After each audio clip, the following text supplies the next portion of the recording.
A second chance for the Humane Society of St. Lucie County. Some new leadership at the embattled shelter pleading with the city of Port St. Lucie to give them a fresh start, vowing more transparency and a better relationship. Our Megan McRoberts live with what the shelter says it needs to get back on track. Megan? Well, Kelly, financially, the Humane Society of St. Lucie County is under what the Port St. Lucie mayor called a death spiral. It has been evicted from its location in Fort Pierce. It is facing foreclosure here at the Port St. Lucie location, but still shelter leadership asking the city for just a little more help and a plan to get back on track.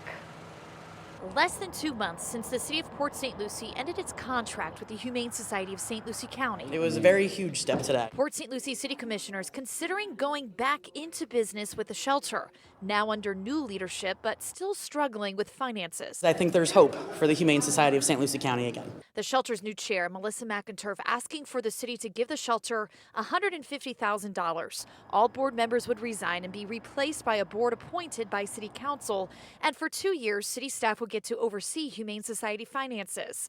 The Humane Society would take out a second mortgage on its Port St. Lucie location to avoid foreclosure. I appreciate everybody's enthusiasm, their passion. The passion without a plan won't only get you so far. McInturf working on a detailed plan and budget to present to commissioners. But time is of the essence. She says she only has the funds to make payroll one more time and says fundraising is difficult. She is approaching only Port St. Lucie, asking for a chance to rebuild trust and the shelter's reputation in the city. And sometimes that task seems insurmountable, but I think with the city of Port St. Lucie's support and the ongoing community support and new supporters, we can do it, and we can do it big, and we can do it well. Now, city leaders in Fort Pierce telling me that they knew nothing of this proposal that was made today to Port St. Lucie city commissioners, but as far as they are aware, they still intend to have a new unified contract for animal services in the future with all 3 municipalities here.